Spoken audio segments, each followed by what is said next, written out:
meus amigos e minhas amigas, nós estamos aqui hoje para mais uma Hora do Encontro. A Hora do Encontro é o nosso programa semanal dos programas de mestrado em promoção da saúde e tecnologias limpas do Unicesumar. Eu sou a professora Tânia e vocês que já me conhecem, já me acompanham há algum tempo, sabem que esse programa busca levar até vocês, numa linguagem mais simples, mais acessível, as pesquisas que estão sendo desenvolvidas aqui com os nossos professores e os nossos alunos. E sempre trazendo um convidado ou uma convidada que vem falar para a gente sobre esses temas importantes que nós precisamos saber e que muitas vezes passam batido, a gente acaba não prestando muita atenção em coisas que merecem uma reflexão maior. E hoje, conosco, está a professora doutora Márcia Andreazzi. A Márcia, para quem não sabe, é veterinária e é coordenadora do nosso programa de mestrado em tecnologias limpas. Tudo bem, Márcia? Olá, Tânia, tudo bem? É um prazer estar aqui no programa com vocês mais uma vez. Mais uma vez. A Márcia já é convidada nossa, porque sempre o programa de tecnologias limpas é um programa muito ativo, com muitas coisas novas precisando trazer e falar para as pessoas, né, Márcia? Sim. Eu queria falar um pouquinho, antes de nós entrarmos, né, no nosso tema, que é a importância da sustentabilidade nos tempos atuais. Olha que tema bacana, né? Mas eu queria, antes de tudo, já que esse programa ele tem como propósito simplificar, vamos dizer assim, algumas coisas que as pessoas às vezes não estão entendendo bem, mas que é simples, é falar que o mestrado em tecnologias limpas, ele busca capacitar estudantes para atentar às especificidades do meio ambiente urbano e rural. Simples, Sim. Mas que às vezes fala tecnologias limpas. Nossa, que tecnologias limpas, né? Isso, Tânia, isso mesmo. Então, esse é um programa que eu já tive a oportunidade de trabalhar como professora e ele é interdisciplinar, ele tem uma característica que eu gosto bastante, porque você tem gente da psicologia, você tem gente da agronomia, Isso. você tem da engenharia e hoje nós vivemos um mundo que pede essa complexidade. Sim, a problemática ambiental, para que ela seja resolvida, precisa realmente desse cunho interdisciplinar. Várias visões diferentes para o mesmo problema para tentar resolver esse problema ambiental, né? Então, compete a todos os profissionais de diferentes áreas a resolução desses problemas que, infelizmente, são tão atuais ainda, né? Estão na nossa frente, na nossa vida. Então, a Márcia é a coordenadora desse programa e devemos a ela um olhar, esse olhar amplo, né? Esse olhar aí holístico sobre essas questões.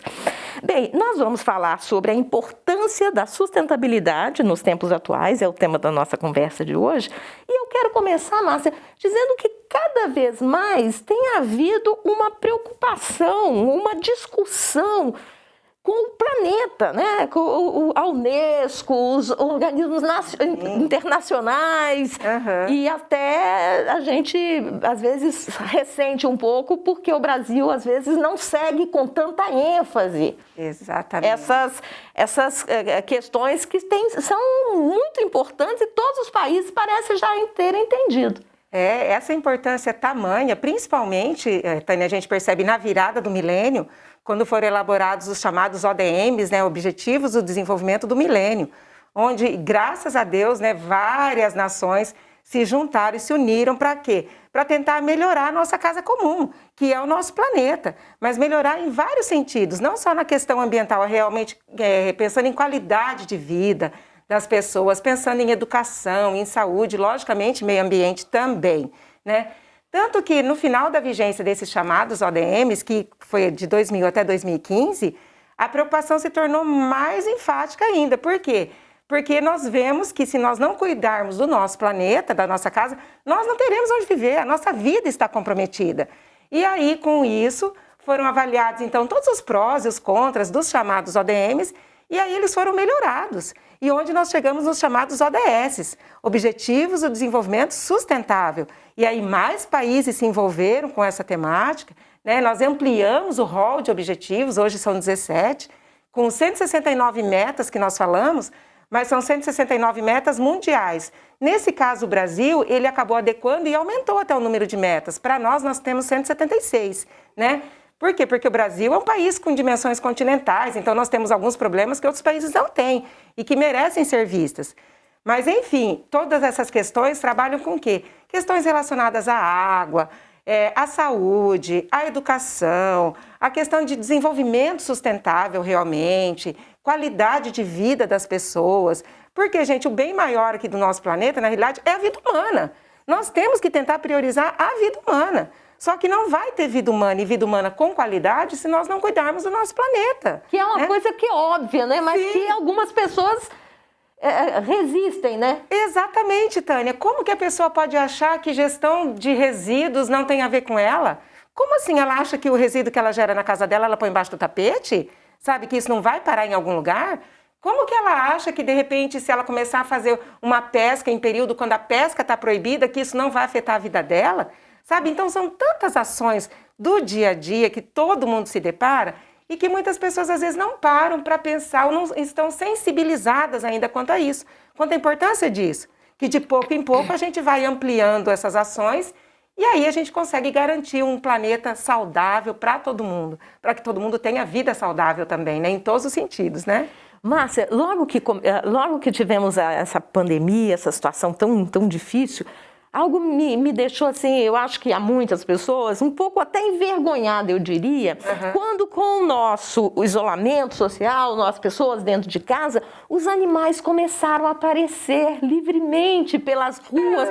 E isso, eu não sei quanto a você e a outros, mas eu senti um certo incômodo, uma vergonha mesmo por isso, como se nós, seres humanos, que sempre tivemos medo dos animais, a situação meio que se invertesse, né? E eles é que começaram a se sentir livres do perigo que somos nós. Então, que coisa, né? Que ponto que a gente chegou, né, Tânia? Na realidade, muitas vezes aconteceu o quê? Nós invadimos o espaço deles, né? E agora eles só estão retomando aquilo que já era deles, né? E aí o complicado é a visão que as pessoas têm dessa situação, né? Que na realidade não tem nada de anormal. O que foi anormal foi o contrário. Nós invadimos tantas áreas que deveriam ser áreas de preservação, né? Que na realidade tinha que ser mantida aquela floresta, aquela área de vegetação, para garantir a vida desses animais, né? E realmente foi estranho, né? Isso que aconteceu, né? Bem estranho. Porque o planeta é todo harmonioso, né? Ele não está uma coisa dissociada da outra. Então, quer dizer, uma vida animal preservada, cuidada, saudável, conecta-se com as plantas, né? Com os vegetais. Sim. E com o ser humano. Sim. Formando essa harmonia universal. Mas essa harmonia, muitas vezes, ela é quebrada, né, Tânia? E muitas vezes parte realmente das ações antrópicas, ou seja, ações do homem, né? Então, a gente pensa até em questão de construções, né, que ocorrem em lugares que não podem, plantio em lugares que não podem, né? Por mais que existam pessoas envolvidas para disseminar que isso não pode acontecer, né? O que a gente, até onde o nosso desenvolvimento pode ir, até onde ele tem que dar uma parada e pensar que tem que ser de uma forma sustentável, né? Infelizmente tem situações assim ainda, né? Que a gente se depara. O pessoal produzindo às vezes de forma inadequada, ou a gente ouve tanto falar de tantas queimadas, devastações, como eu comentei o caso de pescas predatórias, né? Então tudo isso é muito ruim, né? Porque tem que manter a harmonia. Não tem problema no crescimento, não tem problema na pesca, desde que seja feito de forma sustentável, extrativismo de forma sustentável, tá? Para isso existem pesquisadores que sabem sempre até onde a gente pode dar o passo, né? De modo a não comprometer o nosso planeta. Porque o progresso não é preciso tomar cuidado, porque o progresso não é para se deter, né? É um avanço, são conquistas, inclusive conquistas científicas, né? Sim. Então essas conquistas elas devem ser valorizadas, a gente deve comemorar as nossas conquistas, mas você colocou bem, existem limites éticos, inclusive. Então isso é importante. Eu sempre comento, Tânia, durante as aulas, que as pessoas quando pensam assim, tipo, quando a gente usa a palavra desenvolvimento sustentável, pensa um pouco assim, nossa, não, eu não posso fazer nada, eu não posso cultivar, não posso pescar, não posso plantar, não posso isso, não posso aquilo. Não é isso. A cidade tem que crescer, uma cidade vai crescer. A gente tem que ter à disposição das pessoas água, por exemplo, tá? Mas a questão toda é o critério. Como fazer isso? De modo que aquela questão que a gente fala, o meu direito vai até onde começa o seu, então a gente precisa considerar todos os indivíduos que estão na face da Terra, que todo mundo tem o mesmo direito, não é isso? E aí esses direitos que você tem, então você tem direito a essa água, tudo, mas vamos fazer de forma que todo mundo vai conseguir o acesso a isso. E de uma forma sustentável, pensando nas gerações futuras, e aí como é que vão ficar nossos netos? Né? Eles têm que ter o direito também. Sim. E aí, então, aí vem a questão do sustentável. Não é que a gente quer impedir o desenvolvimento de modo algum, né? É só fazer com critério, né? E aí vem a palavra, né? Que é, nessa virada do milênio, a palavra desenvolvimento sustentável tomou um corpo muito maior. Apesar de que ela vem desde 1980, né? Mas na virada do milênio, toda essa discussão, então, envolveu várias nações, vários pesquisadores, e graças a Deus todo mundo está pesquisando, todo mundo não, né? Mas muitas pessoas estão pesquisando nesse sentido, né? E é importante quando, né, a gente vê, por exemplo, um curso como de tecnologias limpas com muitos jovens. Sim. Né, alunos bastante jovens, então demonstrando essa conscientização e esse desejo de saber mais, né? Uhum. Mas, Márcia, a gente que não é da área, né, eu sou historiadora, enfim, mas a gente acaba lendo num jornal, numa revista, algumas coisas sobre sustentabilidade, é um tema muito interessante, e às vezes a gente se depara com alguns conceitos, algumas palavras que a gente não, fica um pouco confusa. Eu já ouvi uma palavra chamada ecoviolência. É. E aí eu fiquei pensando, ecoviolência, violência do próprio sistema, do ecossistema, o que a gente entende por ecoviolência? Então, Tânia, para a gente falar sobre ecoviolência, que olha só que também que termo que surgiu nessa discussão toda de sustentabilidade, surgiu até um termo negativo. Negativo, né? Sim. Negativo. E aí a gente tem que remeter um pouquinho à questão dos recursos naturais, Tânia. Por quê? Porque assim, os recursos naturais, então, eles são os elementos que estão na natureza e que o homem utiliza para o seu desenvolvimento.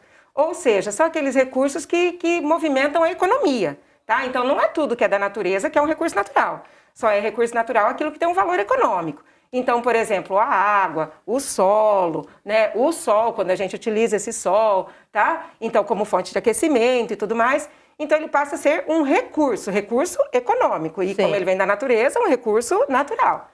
Só que essa distribuição desses recursos, né, no planeta é uma distribuição desuniforme, natural. Alguns países têm mais água do que outros países têm mais madeira do que outros têm mais petróleo do que outros. Isso é importante porque também, na realidade, é isso que movimenta o comércio mundial, tá? É isso que movimenta importação, exportação, porque então eu tenho algo que você precisa, então você compra de mim, você tem algo que eu preciso, eu compro de você. Então, essa é a base, essa disponibilidade dos chamados recursos naturais de forma diferenciada, heterogênea no planeta, é a base do comércio internacional, é a base das importações e exportações. Se a gente for ver por um lado, isso é muito bom, porque movimenta a economia do planeta, né? Gera recursos, né? Mas, por outro lado, o que a gente observa? Que tem esse lado ruim. Por quê? Porque muitas vezes o fato de uma determinada região que a gente tem, né? Vou falar uma região, mas pode ser um país, alguma coisa. Quando ele detém aquele recurso natural, muitas vezes, dependendo da importância daquele recurso, muitas pessoas querem aquele recurso e acabam, então, brigando, lutando muito para conseguir aquele recurso que está no seu território, né? E aí vem toda essa questão, na realidade, do poder. Ah, então eu quero aquela madeira que está lá no território da Tânia. E aí geram muitos conflitos, tá? E a história tem mostrado isso, e você bem sabe, Sim. né, Tânia? Muitas guerras, muitos conflitos que a gente teve, né, ao longo dos nossos anos aí, sempre o cerne, a essência do conflito foi um recurso natural.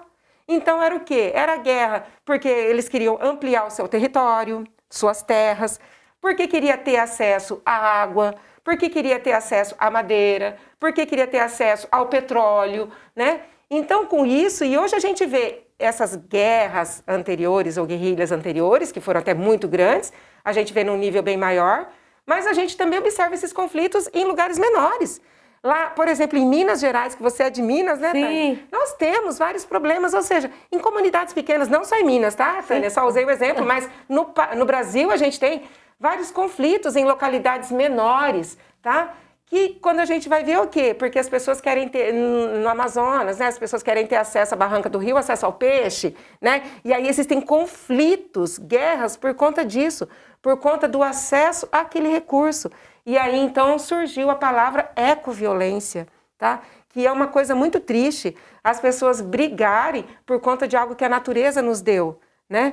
E o mais triste, Tânia, que eu acho, e eu não sei se você concorda ou se quem está nos ouvindo concorda, é que me parece que isso vai piorar, sabe? Por que eu digo isso? Porque a gente está passando um exemplo, a questão da água. Aqui no Paraná, a gente tem visto tanto, né, principalmente na região de Curitiba, o momento que a gente está passando de escassez de água, não é? E que daí, então, a empresa está tentando racionar o uso da água e tudo mais. E quando a gente vê no jornal, muita gente falando que, ai meu Deus, no meu bairro tem água, no meu bairro não tem água, não sei o quê. Como se estivesse numa guerra, realmente. E isso tudo falando o quê? É uma guerra, um conflito em função da água, né? E como a gente sabe, se a gente não usar corretamente esses recursos, talvez eles vão começar a se tornar escassos. Então, às vezes eu percebo e falo, meu Deus, será que a gente vai ter, então, muitos conflitos ainda pela frente? Né? E você falou aí a questão do conflito pela água, num país que há uma abundância de água, né? Então, Tânia, imagina isso em países onde a água é um bem escasso. Então, imagina. E aí, é bem isso. O Brasil, a gente vivencia, eu acho que se vocês pararem, começarem a olhar qualquer mídia, a gente sempre vê um problema ou outro. Volto a dizer, o Brasil é um país tão grande, com dimensões continentais.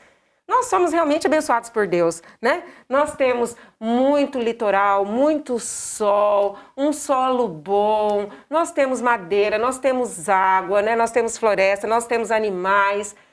Mas se a gente não cuidar desse nosso país, gente, o que vai ser de nós, né, Tânia? Se a gente não sensibilizar as pessoas para todas essas questões, a gente volta na questão do viver em harmonia, né? Sim. A gente saber usar corretamente todo esse benefício que a gente tem, esse benefício natural que a gente tem, né? E a água é um deles, né? A água é um deles. Então a gente sabe, a gente falava durante muito tempo que a água que é um bem renovável, mas a gente está vendo que não é bem assim, né? Que na realidade a maior parte da água potável do planeta, ela é muito pequena. A água potável no planeta, a quantidade é muito pequena. A maior parte é água salgada. E aí, então, ou água que está em profundidades muito grandes, que então para a gente conseguir extrair essa água vai ter um custo muito caro. Ou para a gente pegar essa água salgada e dessalinizar ela, também vai ser muito caro. Ou seja, então só vai ter acesso à água quem tiver dinheiro, Tânia? Porque a água vai chegar a um ponto que vai ter o mesmo preço do petróleo, ou mais, não sei, né? Então, vamos tentar aproveitar e usar essa água que a gente tem, que é essa água potável que a gente está conseguindo obter agora, de uma forma bem ponderada, sabendo, a gente tem que saber, assim, economizar, né? Usar com critério, isso que a gente fala. Isso, gente, voltando a dizer, o assunto não era para ser água, né, Tânia? A gente começa mas a gente vai caminhando, né? É um exemplo de recurso natural, de um assunto que leva à ecoviolência, né? Que é o acesso à água, né? Então, realmente é muito triste. Tem alguns relatos que causam, eu gosto de comentar essa história porque eu acho ela muito triste, mas que impacta, né? De exemplo de ecoviolência. Então, na África, a gente sabe que esse acesso à água realmente não é para qualquer um. E na África, muitas aldeias, então, às vezes compete a mulher ter que ir lá buscar água e ela caminha, às vezes, quilômetros para chegar num determinado local, num rio, que tenha água para ela poder carregar água para os seus filhos, para a sua família. E sabendo disso, como a gente às vezes ouve falar que existem muitas guerrilhas em alguns países africanos, eles colocam bombas na beira, na realidade são bombas que ficam flutuando, explosivos, né, que ficam flutuando na lâmina da água, e à medida que ela vai flutuando, às vezes ela vai e encosta na barranca do rio.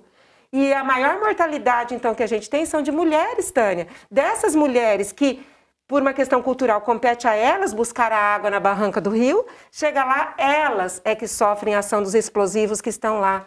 Olha que crueldade. Você colocar uma armadilha para as pessoas que vão buscar água. E acaba, então, que a gente tem casos de mulheres sendo vitimadas com isso. Eu acho muito triste. Mulheres, provavelmente crianças, porque mães, né, os filhos às vezes acompanham, estão junto com as mães. Assim, as questões ambientais, elas são muito amplas, né? Mais amplas do que a gente, às vezes, ousa imaginar, pensar, né? E eu, por exemplo, trabalho violência contra a mulher, ainda não tinha atentado para essa informação Tânia, que você me traz. Tânia, isso é muito importante, porque vem uma série de questões. Então, também não é nosso assunto, mas eu vou comentar com a Tânia, não é bem de sustentabilidade, para ver como é que uma coisa puxa a outra, né? Então, além disso, o maior índice de estupros, Tânia, acontece com essas mulheres, porque como ela tem que caminhar em média 5 quilômetros até ter o acesso à água, ela se torna vulnerável, porque ela está longe da sua aldeia. Então, essas mulheres sofrem com estupros, maiores índices de estupro, que é uma coisa absurda, né? É desumano isso, é coisa animalesco. Animalesco. Isso, tá? E além de tudo, ainda quando ela vai ter acesso à água. Vocês querem um exemplo mais triste de ecoviolência do que isso? Né? Quando a gente fala... E isso não é coisa do passado, não, gente. Isso ainda acontece.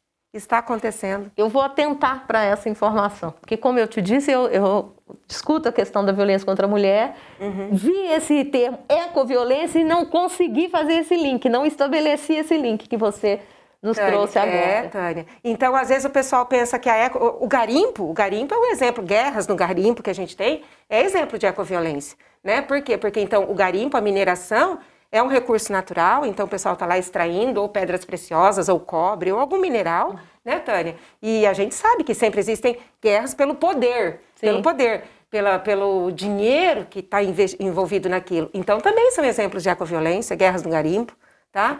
Então nós temos vários, mas esse então das mulheres fica a dica, né? Fica a dica. Fica a dica. Gente, hoje aqui na Hora do Encontro, nós conversamos com a professora Márcia Andreazzi, que é veterinária, coordenadora do programa de mestrado em Tecnologias Limpas do Unicesumar, professora também, tanto no mestrado quanto na graduação.